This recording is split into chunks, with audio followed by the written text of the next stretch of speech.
Para os clássicos, para os inovadores, para toda a família, para um só. Para os que se esforçam, para quem se refresca, para os que amam praia, para os que amam serra, para os que vão e os que voltam, para quem curte academia, para quem quer opção, para quem quer sair do comum, para os solteiros, para os casais, para os filhos, para os que pensam no futuro dos filhos, para quem bebe da fruta, para quem bebe da nuvem, para os brasileiros de todo lugar, para todos.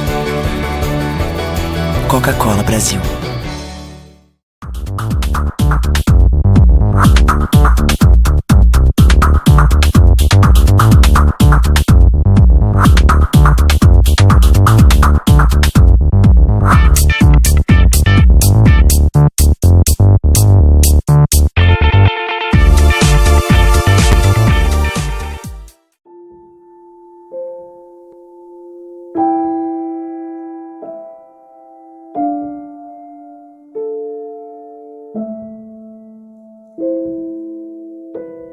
Não ignore os avisos. 10 entre 10 suicidas avisam que vão se matar. Seja por depressão, desemprego, desamor ou desespero, alguém próximo de você pode estar planejando suicídio. Ofereça ajuda, peça ajuda. Sua atitude pode salvar uma vida. O que a gente mais faz hoje em dia é clicar. Pena que o destino da maioria desses cliques é esse, o desperdício. Você sabia que apenas um clique pode ajudar a combater a fome no nosso estado? É só acessar cliquealimentos.com.br e dar um rumo mais digno aos seus cliques. A mesa de quem tem fome. Doar pelo Clique Alimentos é gratuito e não demora nem um minuto. Faça a sua parte. Clique para quem precisa. www.cliquealimentos.com.br. Há 50 anos, o CIERS trabalha na geração de oportunidades de aprendizagem e de estágio para que milhares de jovens possam transformar suas trajetórias em histórias de sucesso. Já são mais de 1.800.000 jovens beneficiados em programas de estágio e aprendizagem. 50 mil empresas parceiras renovando ideias, estruturas e processos com a energia e criatividade da juventude. O CIERS acredita no desenvolvimento humano, social e profissional, visando a construção de uma sociedade mais justa e com oportunidades para todos. Conheça mais sobre todos os programas do CIEE. CIEE 50 anos, uma história de infinitas oportunidades.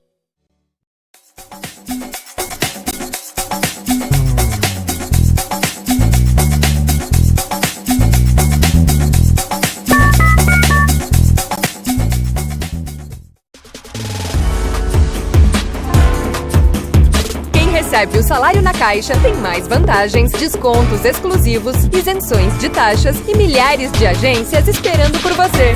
A Caixa vem que tem. Quem tem mais de 65 anos não pode. Quem tem menos de 18 anos não pode. Mulheres grávidas não podem. Diabéticos não podem. Quem já teve hepatite não pode. Quem tem tatuagem recente não pode. E você? Qual o seu motivo para continuar de braços cruzados e não ir doar sangue? Seja um doador. Uma campanha do Banco de Sangue do HPS.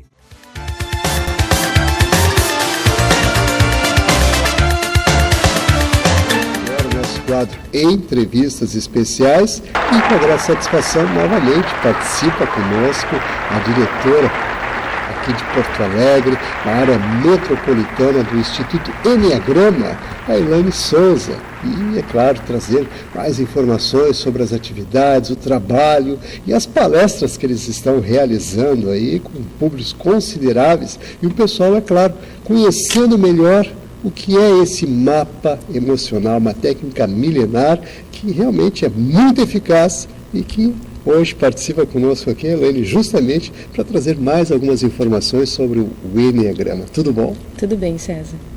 Satisfação recebê-la aqui mais uma vez. Alegria em poder compartilhar com o nosso público, ouvinte, telespectador, informações sobre essa atividade que realmente prepara as pessoas e que trabalha aquelas questões emocionais tão básicas e tão importantes para os relacionamentos, que eu gostaria, mais uma vez, você referendasse isso, trazendo essas informações. Com certeza, César. Aproveitando então que tu falaste das palestras, né, que o Instituto está trabalhando, nós no início do ano descobrimos, percebemos a necessidade de trabalhar a divulgação desse processo tão rico e que é um processo que muitas vezes fica limitado aos cursos de pós-graduação, às faculdades da área de recursos humanos, de gestão de pessoas. E é uma ferramenta que tem um grande diferencial. Por quê? Principalmente porque, como tu disseste, é um mapa. Essa é a palavra para mim que simplifica tudo. Um mapa que mostra onde eu estou, onde eu quero chegar, para conseguir lidar melhor com as emoções e não fazer com que essa emoção acabe prejudicando essa jornada. E sim, entender essa emoção para que a emoção me auxilie, seja uma mola propulsora para que eu atinja o que eu preciso atingir. E não um vício emocional que venha determinar as minhas atitudes, gerar determinadas tendências nas quais eu estou tão presa que eu já não consigo mais sair disso e nem me percebo e nem descubro mais que tendências são essas. Só que essas tendências acabam sendo muitas vezes atalhos, conexões cerebrais que funcionam de forma tão rápida. Os neurocientistas dizem 40 vezes mais rápido do que qualquer outra possibilidade. Então, sem perceber, no piloto automático, eu já não tenho mais a condição de ter o livre-arbítrio e fazer as melhores escolhas para a minha vida e acabo ficando refém de algo que poderia ser o meu ponto forte. Eu acabo transformando num ponto fraco, por não ter essa consciência, né? Então, dentro disso, a gente está desenvolvendo essas palestras, esse ciclo de palestras gratuitas, e nessa palestra, a gente fala sobre vários temas, e esses temas direcionados a quê? A compreensão das pessoas para que elas consigam chegar até o tema da emoção.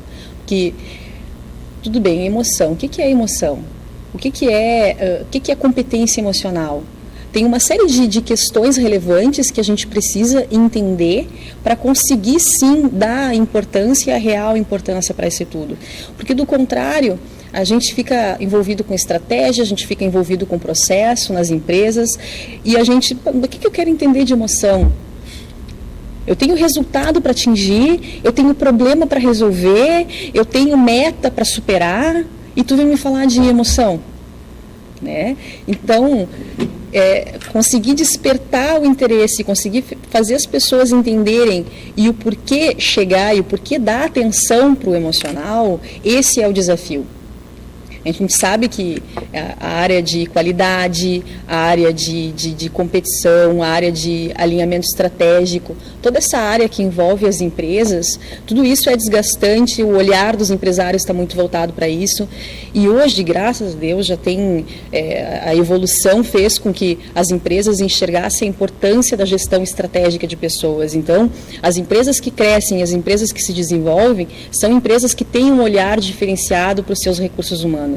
Ou seja, a área de recursos humanos não é mais aquela área, ou não deveria ser mais aquela área que simplesmente calcula folha de pagamento, calcula horas extras, determina os benefícios que os funcionários vão receber no final do mês, e muitas empresas ainda pensam assim, infelizmente, mas uma gestão estratégica de recursos humanos, com um olhar diferenciado para os seus recursos humanos, é isso que vai fazer com que a empresa dê saltos quânticos, não só saltos, mas saltos quânticos, para atingir os resultados. Porque não adianta eu ter a melhor estratégia se eu não tiver as pessoas conectadas com os mesmos objetivos que a empresa tem. E as pessoas não vão poder se conectar com os objetivos da empresa se elas não estiverem conectadas com elas mesmas. Realmente tem situações aí que você coloca, até abrindo um parênteses na questão da emoção. A emoção é a mola mestre do mundo. Sim. Ela movimenta tudo. Emoção, satisfação é igual a resultado, eficácia. E como você falou, na questão das estratégias, se não pensar nas ferramentas, que muitas vezes somos nós, temos que estar preparados também para, motivados, desempenhar melhor o papel. E compreendo que dessa forma o Instituto vem contribuindo no sentido de mostrar, né, ou demonstrar melhor essa questão do mapa emocional. Trabalhar sentimentos é algo realmente fundamental para que a pessoa se conecte com a vida, com o mundo, com os negócios, com o que quer que seja, porque, na verdade, é isso que implica, né, as nossas relações. Eu acho que você colocou muito bem nesse sentido, e eu quero agora aproveitar aqui a questão do Enneagrama, inclusive mostrando aí para o pessoal material de divulgação. Aí, O Enneagrama pode mudar a sua vida. Prepare-se. Como? Essa é a pergunta. Como? Como? Então, só para exemplificar, porque a gente acaba, às vezes, ficando conceitual, né? E eu acho que evidência, nada melhor do que evidência para mostrar a importância. A gente estava falando do olhar para as emoções e do quanto o olhar para as emoções se torna um pouco difícil quando a gente está muito envolvido com os processos, né? Nas empresas, na nossa vida, no nosso dia a dia. Por exemplo, o empresário está lá focado, fazendo um planejamento estratégico, passou um dia se reunindo com os diretores, definindo meta, definindo uma série de coisas. Quem faz acontecer todas essas definições? As pessoas, o nível operacional.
Grande diferencial do Instituto, e eu posso dizer de carteirinha, porque eu era diretora de um grupo de empresas, fiz o treinamento para lidar melhor com o material humano que eu tinha na época.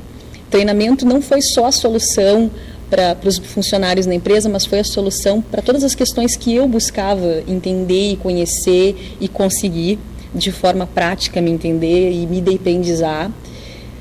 e continuei estudando até eu chegar ao ponto de ter me especializado e decidir dar esse rumo para a minha vida, né? Então, como? Através, gente, de um processo que visa trabalhar de forma prática e teórica. Na verdade, são 8 sessões de treinamento, uma sessão de finalização, são 9 sessões ao todo, de 3 horas e 30, em que nós trabalhamos com foco em solução comportamental. Na amplitude de consciência por parte do participante, dele entender qual o mapa emocional, como que está composto o mapa emocional dele, qual hierarquia nas emoções, são 9 as emoções, mas em que escala de hierarquia está essas emoções, sob qual influência a pessoa está. E o que fazer com isso, como ela vai deixar de se tornar refém disso tudo, entender como isso funciona, qual o território do padrão de comportamento, qual é a emoção mais presente no comportamento dela, o que essa emoção gera em termos de tendências comportamentais, para que ela possa saber e discernir o que ela realmente precisa. Do contrário, ela fica em função do que ela deseja. Por exemplo, uma pessoa com a predominância do orgulho, o orgulho como emoção é uma sensação de capacidade. Eu sou, eu sei, eu faço, eu dou conta. E essa sensação é muito importante. Imagina se tudo na nossa vida a gente pensasse assim, não, eu não daria conta. Não é para mim. Não vou conseguir fazer isso. O orgulho, nesse sentido, é uma mola propulsora. Mas o orgulho também traz uma cegueira quanto às dificuldades e deficiências. Porque se tanto eu faço, tanto eu me afirmo, como é que vai ficar a minha autoimagem? Engrandecida. Será que vai ser fácil quando uma pessoa me critica? Será que vai ser fácil quando alguém me mostra que eu não estou fazendo as coisas tão bem quanto eu poderia estar fazendo? Vai ser difícil aceitar. Mas se eu conseguir aceitar, se eu conseguir perceber que o que está me bloqueando de aceitar isso e evoluir no que eu preciso evoluir é essa emoção do orgulho, e o que eu desejo é ser e fazer, e eu sei e eu consigo, mas isso é um desejo, eu não preciso ficar refém disso. Eu posso enxergar que essa emoção está me sequestrando, está me bloqueando de enxergar o que eu preciso enxergar, visualizar o que eu preciso visualizar, e aí fazer os upgrades que eu preciso fazer, e mudar a minha vida para melhor.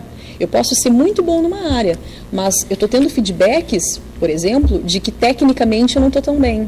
Eu estou lidando muito bem com as pessoas, ou ao contrário, não estou lidando bem com as pessoas, mas estou atingindo o resultado. Se eu ficar refém de sustentar aquilo que eu preciso e desejo sustentar, eu não vou conseguir realizar o que eu preciso realizar. Eu vou ficar refém disso, eu vou ficar me justificando, e não vou fazer o que eu preciso fazer para ter um melhor resultado, para ter o melhor do meu padrão de comportamento. Realmente tem situações, você colocou várias questões aí que eu gostaria de abrir alguns parênteses, até para o pessoal refletir um pouco melhor. Elaine, claro que essas situações todas você falou na questão das pessoas, as ligações que tem com o seu comportamento, com as suas atitudes, em separar a situação profissional do emocional. Isso é praticamente impossível, porque a pessoa é uma só. Claro. Por mais consciência que ela tenha, e qualquer crítica que vai ser feita, ela é feita à pessoa dela. Não tem como dizer, essa é uma questão profissional, essa é uma questão particular, respeitar.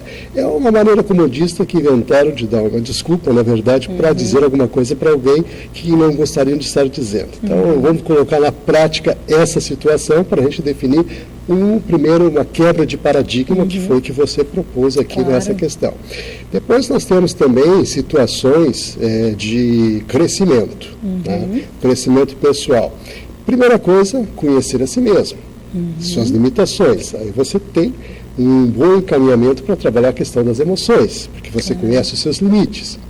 Então a pergunta aqui fica aberta no sentido de que forma vocês operam esse trabalho todo de conscientização, porque na verdade existem conotações dentro disso tudo na questão estrutural, ou seja, os limitadores da pessoa que não tem aquela visão mais ampla, ou que lhe falta algumas informações, ou mesmo aquela formação e preparação que você falou, na parte técnica, na questão do conteúdo, enfim, todas essas questões são vividas por cada um de nós no dia a dia, dentro dos desafios, dentro do nosso crescimento. De que forma o Enneagrama, o Instituto Enneagrama, contribui com esse mapa emocional, determinando esses pontos todos que você elencou aqui? De que forma as pessoas podem efetivamente mudar comportamento? Serem mais objetivas. Serem mais objetivas e mudar comportamentos. Porque a coisa mais difícil é mudar, porque você falou uma coisa muito pragmática aqui, muito certa. Ou seja, a pessoa fazendo as mesmas coisas vai ter sempre o mesmo resultado. Claro. Para resultados diferentes, coisas diferentes têm de ser feitas. Isso realmente é potencializado de uma forma tal que, como a questão que a gente procura colocar sempre no sentido, inclusive, de ampliar para as pessoas a questão do conhecimento, é justamente essa situação de estar preparada, ou seja, ter essa primeira a consciência de quem ela é, né? E de estar preparada para poder se transformar, ou seja, para poder crescer. Isso o Enneagrama contribui também? Tá, então, vamos falar da situação e da solução. Tá? Como situação, em resumo, o que a gente tem? Uma realidade objetiva acontecendo. Essa realidade objetiva se desdobrando na nossa volta, seja no trabalho, seja em casa, ela contém uma série de elementos. Contém a visão de outras pessoas, contém a defesa dessas outras pessoas, contém aquilo que realmente precisa ser feito, contém três formas de discernimento. A forma de discernimento prática, a forma de discernimento emocional e a forma de discernimento mental. O que significa, o que eu sinto e o que eu faço com isso. E as pessoas estão 95% do tempo inconscientes nas suas defesas, pegando essa realidade inteira e enxergando ela por um filtro. Esse filtro visa garantir o que move instintivamente cada padrão. Então, nós estamos limitados, nosso potencial é enorme e a gente simplesmente não enxerga isso. Como eu não enxergo isso tudo, eu fico me defendendo. Eu trago as coisas para o pessoal. De repente eu trabalho aqui contigo e tu só precisa dizer, olha, Elaine, não está funcionando aqui, está funcionando, o lugar adequado para isso é aqui, por isso, por isso, por isso. Ah, mas eu não gostei do jeito que o César falou comigo.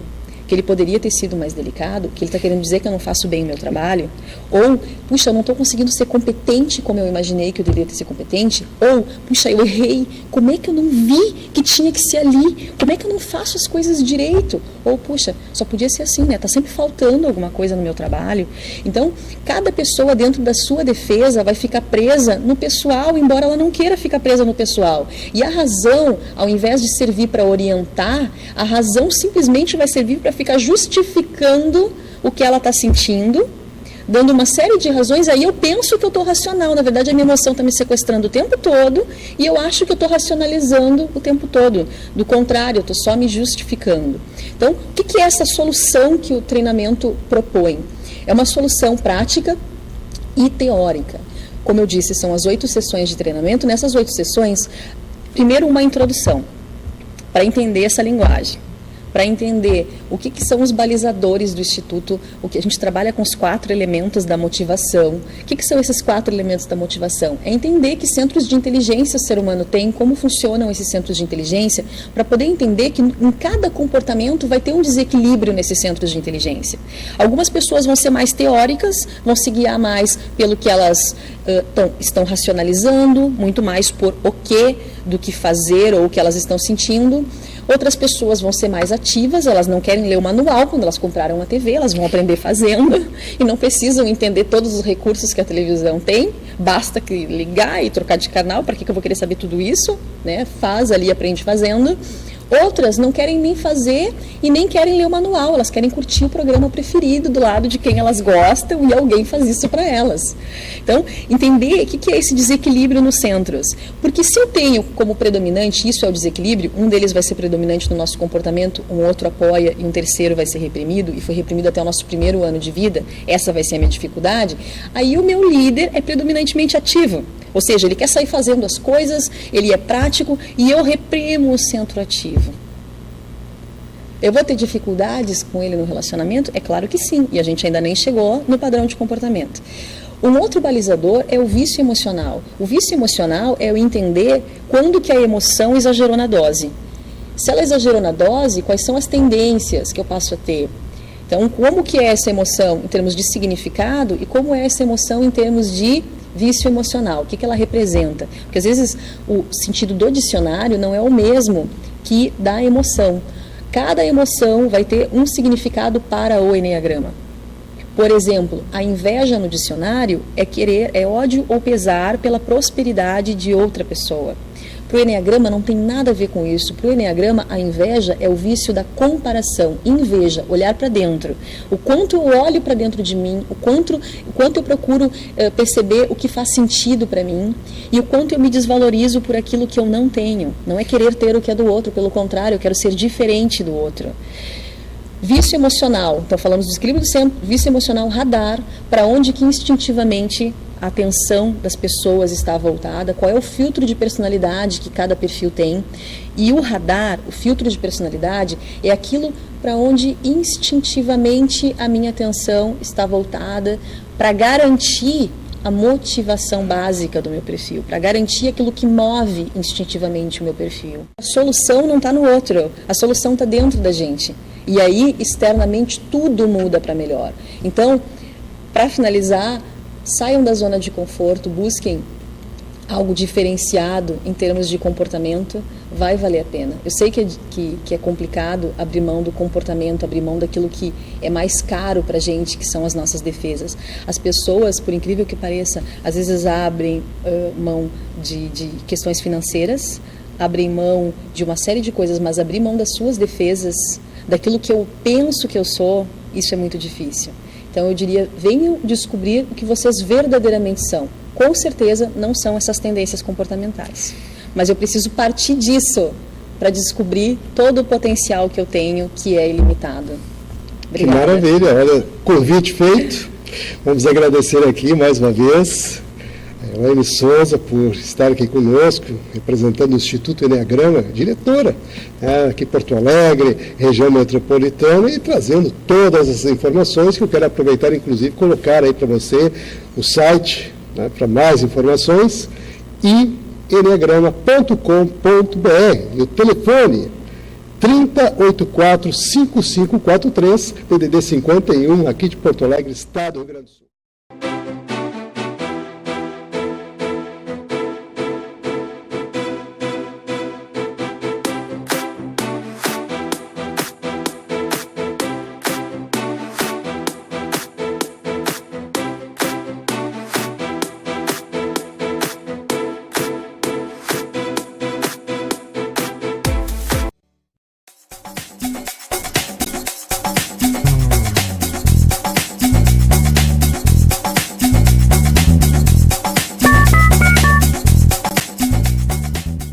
Para os clássicos, para os inovadores, para toda a família, para um só, para os que se esforçam, para quem se refresca, para os que amam praia, para os que amam serra, para os que vão e os que voltam, para quem curte academia, para quem quer opção, para quem quer sair do comum, para os solteiros, para os casais, para os filhos, para os que pensam no futuro dos filhos, para quem bebe da fruta, para quem bebe da nuvem, para os brasileiros de todo lugar, para todos.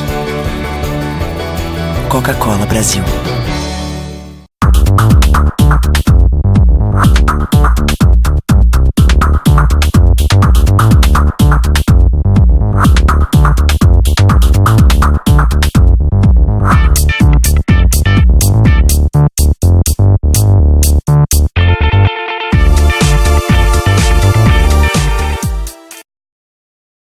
Olá, meu nome é Vitória, mas pode me chamar da menina voadora.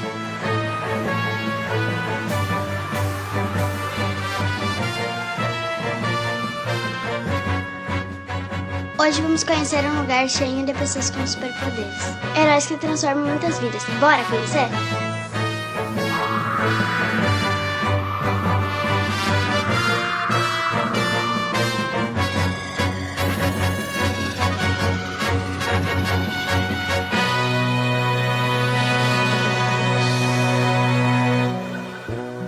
Sejam bem-vindos à ACD, venham conhecer nossos super-heróis. A ACD Porto Alegre foi fundada em 10 de agosto de 2000. Referência no tratamento de pessoas com deficiência física, a Unidade Gaúcha atende mais de 550 pacientes. Desde o início, nossa causa permanece a mesma. Vida é movimento. A ACD Porto Alegre já realizou mais de 2 milhões de atendimentos e reabilitou mais de 9.800 gaúchos. Com muito amor, voluntários e funcionários se unem para ajudar a quem mais precisa. E aí, já estava com saudades, né? Presta atenção nessa história de amizade e superação. Eu e o Adler criamos um novo jeito de jogar futebol, aceitando as diferenças e promovendo a inclusão. É muito legal. Este é o Raí. Ele não consegue segurar bem os brinquedos, mas as terapias estão ajudando a superar este desafio. Os desenhos dele estão cada dia mais legais. E esta é a Ângela. Com sua dedicação e palavras de otimismo, fica mais fácil transformar muitas e muitas vidas. E também oferecemos aos nossos pacientes 8 terapias: pedagogia e psicologia, terapia ocupacional, musicoterapia, reabilitação virtual, fisioterapia de solo e aquática e fonoaudiologia, 2 áreas clínicas, fisiatria e neuropediatria.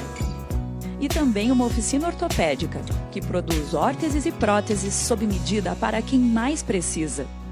E aí, gostou? Mas tem mais. Olha só que novidade incrível. A ACD também oferece toda essa estrutura em atendimentos particulares, onde o valor pago pelo paciente é revertido para outras pessoas atendidas. Assim, continuamos evoluindo para ajudar mais e mais pessoas. E você, qual é o seu superpoder? Aposto que você tem um super coração. Venha conhecer a ACD. Seja voluntário e transforme vidas.